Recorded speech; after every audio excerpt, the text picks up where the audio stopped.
तो शशि जी, आप मेरे पास सिस्टर के कहने पे आए थे। मैं आपको इस चीज के ऊपर फोकस इसलिए कर रहा हूं कि आपकी ये फेल्ट नीड नहीं थी। आप जाते थे किसी डॉक्टर के पास, दवाई लेते थे, ठीक हो जाते, बट आपकी ये फेल्ट नीड नहीं थी। जब आपने देखा कि आपके आसपास एक सुपर स्पेशलिस्ट है, आपने पढ़ा, आपकी सिस्टर ने जाना, फिर आपको लगा कि मुझे ठीक नहीं लग रही है। और उसको कहाँ ठीक नहीं लगी नेहा, जो आपकी सिस्टर है, कि आपकी जो कंडक्ट में, आपकी जो जीवन की जो रहन सहन में उनको एक सांस फूलना दिखा, एक थकावट दिखा, तभी आप मेरे पास आए हैं। जब आप मेरे पास आए हैं, जब मैंने आपको तकलीफ पूछी, आपको क्या तकलीफ है, कहता मेरे को कोई तकलीफ नहीं है, मैं ठीक हूं। बट हमने जब आपकी ऑक्सीनेशन देखी, काफी लो पाई। तो ऐसा तो नहीं है कि तकलीफ नहीं है और ऑक्सीजन तो कम नहीं हो सकता। इसका मतलब ये होता है कि आपको तकलीफ है, पर उसको आपने दिमाग तक परसीव नहीं किया। ये कब होता है? जब इंसान तकलीफ को महसूस नहीं करता। जब महसूस नहीं करता, वो सिचुएशन कब आती है? जब उनको तकलीफ की आदत पड़ जाती है। ये चीज समझने की कोशिश कीजिए। समझ गए ना? और आपकी उम्र बहुत कम है, 55 साल एक जवान औरत की उम्र होती है आज की तारीख में। हो सकता है आपकी शादी होगी कम उम्र में और 4 बच्चे और बच्चे 36 साल, बट आप जवान हैं। ये मानसिकता आपको लेके जाना पड़ेगा यहां से। 55 साल में आप पहाड़ चढ़ सकते हैं, दौड़ सकते हैं, डांस कर सकते हैं, बच्चों के कपड़े, ड्रेसअप, हर चीज कर सकते हैं, नौकरी कर सकते हैं, अपना एक व्यवसाय शुरू कर सकते हैं। वो है 55 साल। आप अपने आप को 55 साल के 4 बच्चों की मदर मत सोचिए। आप अगर इस छवि लेके मेरे से जाएंगे कि मेरा बड़ा बच्चा 36 साल है तो मैं बूढ़ी हो गई, तो फिर मैं आपको रिजल्ट नहीं दे पाऊंगा। वो किस्मत है आप रिप्रोडक्टिव एज में, जिसकी जब शादी हो जाती है, बच्चे बड़े हो सकते हैं। आपको एक यंग वुमेन की मानसिकता को लेके चलना पड़ेगा। मैंने अभी यही समझाया था। तो हमारा जो रिहैबिलिटेशन प्रोग्राम है, जिसको हम पुनर्स्थापित कहते हैं, उसमें सबसे इंपॉर्टेंट स्टेप है मोटिवेशन। मोटिवेशन का मतलब ये नहीं कि मैं सुबह उठ के एक अच्छी मतलब गृहिणी की तरह मंदिर जा रही हूं। नहीं, आपको जीना है, फुलफिल जिंदगी जीना है, लाइफ फुलफिल। तभी आपको मजा आएगा हमारे रिजल्ट पे। तभी आपको लगेगा कि कोई ऐसी चीज में मुझे लग रहा है कि ये तो परिवर्तन आ रहा है। नहीं तो मायूसी आएगी, क्योंकि 55 साल ऐसी उम्र है, इधर आप चमक सकते हैं या निढाल हो सकते हैं, कि हार्मोनल एज होता है ये। आपकी मेंसेस करीब 48, 49, 50 में हुआ होगा चेंजेस। उसके बाद इंसान निढाल हो जाता है, मसल्स ढीले वैसे ही पड़ जाते हैं। अगर आपको थायराइड की बीमारी नहीं भी होती तो भी आपके मसल्स वीक हो जाते हैं, वजन बढ़ने लग जाता है, कमर में दर्द होना शुरू हो जाता है। बिकॉज जो एक विमेन की जो हार्मोनल सपोर्ट है वो बंद हो जाता है, जिसको हम कहते हैं मेनोपॉज। ये जानती हैं आप चीज। तो वैसे भी हमारे पास इस उम्र की वैसे ही हम लेडीज को हैंडल करते हैं जो पोस्ट मेनोपॉजल प्रॉब्लम लेके आते हैं। मायूसी फील कर रहे हैं, वजन बढ़ रहा है, थकावट फील कर रहे हैं। ये अलग एक क्षेत्र है जिसके ऊपर हम काम करते हैं, हमारी टीम काम करती है। नॉर्मली मैं ये देखता नहीं हूं, मैं आपको एक छवि बता रहा हूं। ये चीज, एक तो ये चीज है आपके साथ। दूसरा, आपके पास एक बीमारी है जिसको हम कहते हैं हाइपोथायराइडिज्म। मतलब क्या है? हमारे कंठा से एक ऐसी इस 2 गोली होती है यहाँ, इसको हम कहते हैं थायराइड, जो हमारे शरीर में ऊर्जा निकालती है। एक इंसान को हम 2 रूप में क्लासीफाई करते हैं, इधर ऊर्जा वाली औरत या कम ऊर्जा वाली। There is no nothing. ऊर्जा हमारा थायराइड बनाता है। तो अगर आप दवाई खा के भी थायराइड को कंट्रोल कर रहे हैं, आपकी ऊर्जा कम होगा। दवाई से ऊर्जा नहीं बढ़ सकता, दवाई से थायराइड कंट्रोल हो सकता है। और थायराइड का काम है एनर्जी लाना, मेटाबॉलिज्म बढ़ना, चुस्ती लाना। इसके लिए आपको कुछ एक्सरसाइज करनी पड़ेगी। ठीक है। तीसरी बात है, ये तो थायराइड की बात हुई, हार्मोन चेंज, बट मेन बीमारी आपकी सांस की बीमारी है। सांस की बीमारी का मतलब है कि हवा नली के अंदर धीरे धीरे धीरे धीरे हवा नली के अंदर सिकुड़न पैदा हो गई, खराश आ गई, उसके अंदर जगह कम हो गई। जब जगह कम हो जाती है, हमारा जो थैली है, सांस की थैली, एक बलून की तरह होता है। अगर बलून को खुला छोड़ दो तो धीरे धीरे ना वो बाहर निकल पाता और ना वो ढीला पड़ जाता है। आप समझ गए ना? जैसे आपने देखे, गुब्बारे अगर फुला के रख दो, अगले दिन 24 घंटे बाद वो पुचक जाते, पूरा निकलता भी नहीं है। तो अगर हमारी हवा नली के अंदर दोष है तो हम पूरी तरह हवा को फेफड़े से निकाल नहीं पाते। इसको हम कहते हैं लॉस ऑफ इलास्टिसिटी, एम्फाइसीमा कहते हैं। मतलब सांस की 2 प्रक्रिया है, सांस लेना और छोड़ते हम नहीं है, लंग्स ऑटोमेटिकली छोड़ता है। जैसे आप एक रबड़ बॉल को स्क्वीज करते हो, तो स्क्वीज तो आप करते हो, वापस वो अपनी स्प्रिंग इफेक्ट से आता है। वो स्प्रिंग आपकी वीक हो गई है। आप समझ गए मेरी बात? तो अब ले दे के हमें करना क्या है? एक तो आपकी ऊर्जा बढ़ानी है थायराइड के कमी। दूसरा, आपको जो हार्मोनल चेंजेस हैं उसके ऊपर एक बात करनी है, जिसमें कैल्शियम, मसल्स ढीले होते हैं। तीसरा है आपके अंदर जो परिवर्तन आया है सांस की बीमारी में, उसके लिए दवाई देनी पड़ेगी।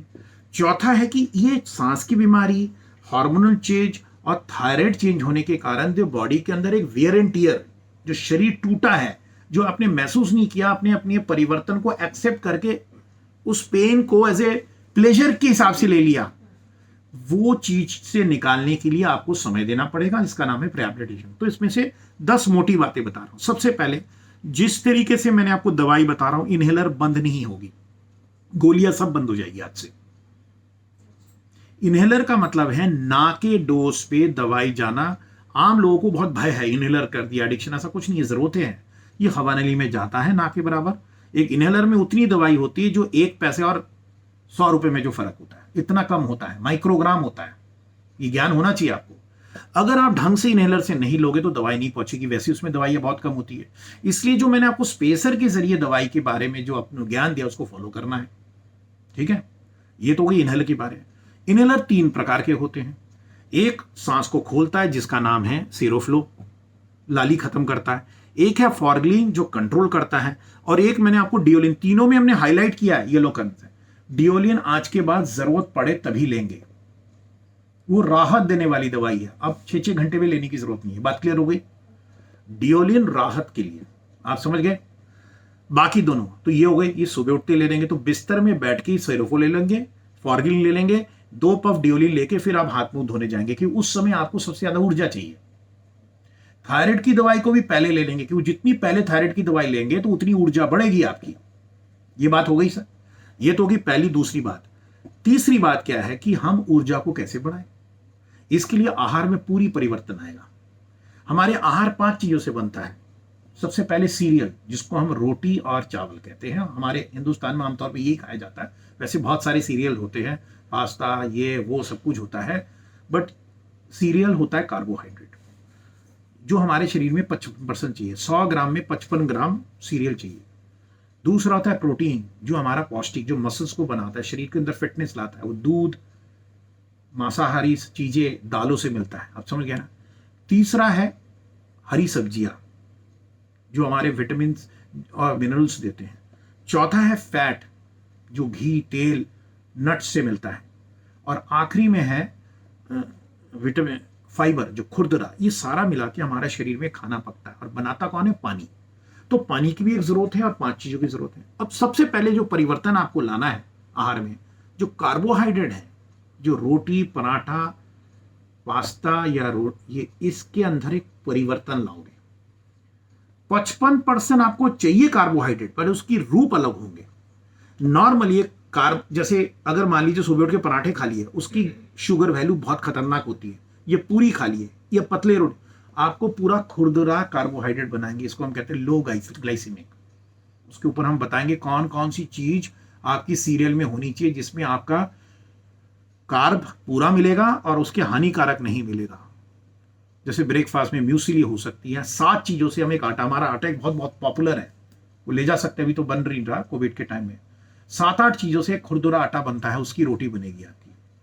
ये सब हम आपको बताएंगे, हमारी डाइटिशियन बताएंगे आपको। तो इसको हम कहते हैं लो ग्लाइसेमिक। पढ़िएगा, लो ग्लाइसेमिक मतलब है आपने रोटी खाई पर शुगर 4 घंटे बाद बढ़ रहा है, बट आपने पराठे खाए 15 मिनट में बढ़ गया, तो पराठे हानिकारक है, वो रोटी हानिकारक नहीं है। जितना जल्दी कार्बोहाइड्रेट से शुगर शरीर में बनता है वो हानिकारक होता है, मोटापा करता है, थकाता है। दूसरा है प्रोटीन। प्रोटीन का मतलब है दूध। अब दूध लेंगे तो मिठास आएगी, दूध आपके लिए हानिकारक है।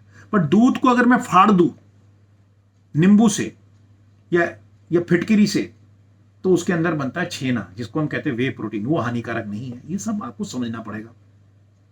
ऐसा नहीं सुबह उठ के आपने पराठे खा लिए, ग्लास दूध, बेकार हो गया सारा कुछ, पूरा दिन खराब हो गया। तो ये सारी चीजें। फिर है विटामिन, मिनरल्स कैसे खाना, ये सब बताएंगे। तो ये कैसे करेंगे? अगर मैं सुबह उठ के आपको 500 कैलोरी दे दूं तो शरीर निढाल हो जाएगा। तो आपको 5 बार तोड़ के खाना पड़ेगा।